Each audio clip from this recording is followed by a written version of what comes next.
If you catch me at the border, I got visas in my name. If you come around here, I'll make them all day. I get one down in a second if you wait. Paper Wings-ის საერთაშორისო ჩემპიონატია ქაღალდის თვითმფრინავების გაშვებაში, რომელიც სტუდენტებს შორის მთელი მსოფლიოს მასშტაბით ტარდება.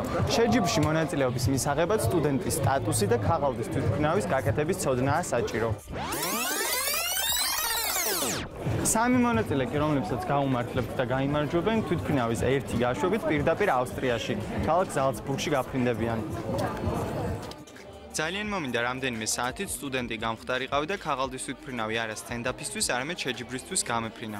თუმცა მე კიდევ 2 წელი მომიწევს ლოდინი. კარგი იქნება მარტო Red Bull-მა რო არ ჩატაროს და სხვადასხვა კომპანიებმა რო ჩატარონ ექსტრემალური და არაექსტრემალური თუნდაც ესეთი შეჯიბრებები. პირველად ვიღებ მონაწილეობას და დიდი იმედი მაქვს რომ გავიმარჯვებ, წავალ ავსტრიაში, იქაც მოვიგებ და გავხდები პირველი საერთაშორისო დონის გამარჯვებული კავკასიის მასშტაბით. მე მონაწილეობას ვღებულობ აერობატიკაში, ფიგურული ფრენა, რაც შეიძლება შემოქმედებითაც უნდა მიუდგე ამ ფრენას, რაღაც გააფორმო თვითმფრინავი და ასე შემდეგ და რაღაც გარკვეულწილად მოვემზადე და ვნახოთ რა გამოვივა, როგორ მოეწონება ჟიურის.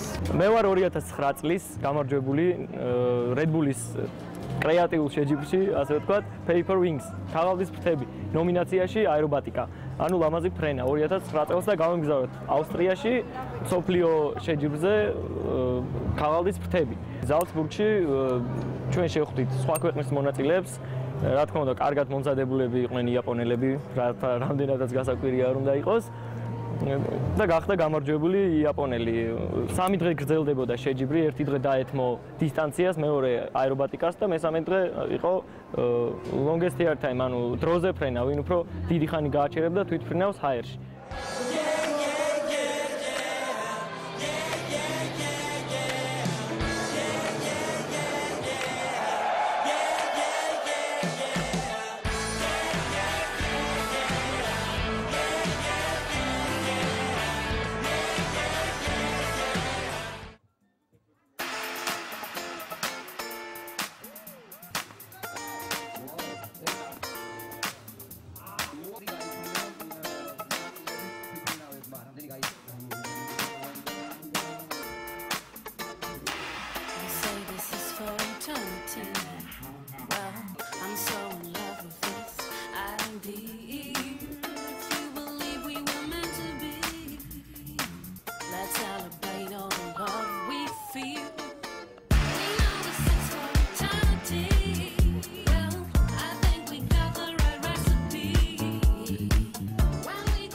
ხუთი მონაწილის შეფასება 3 კატეგორიაში ხდებოდა.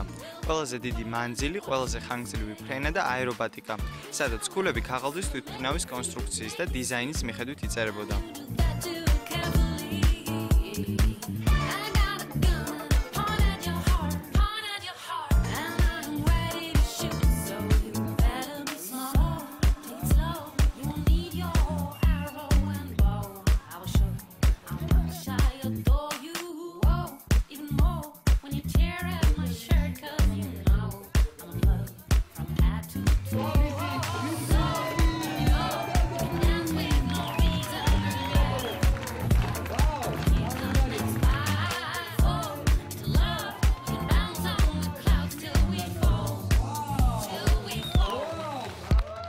მართლა წარმომეწონა ზოგიერთების გამოსვლა, ნუცასი იყო ძალიან დასამახსოვრებელი, ლევანის იყო დასამახსოვრებელი, თემოსი იყო დასამახსოვრებელი. მე ამ შემთხვევაში რასაც მე ვაფასებდი, იმას გულისხმობს. გამარჯვება ძალიან მაგარი შეგრძნება არის, ძალიან ბევრი ემოციები მაქვს და შეგრძნებების ერთმანეთში ერწყმის ძალიან სხვადასხვანაირი აღელვება, ოლოდინი და რა ვიცი.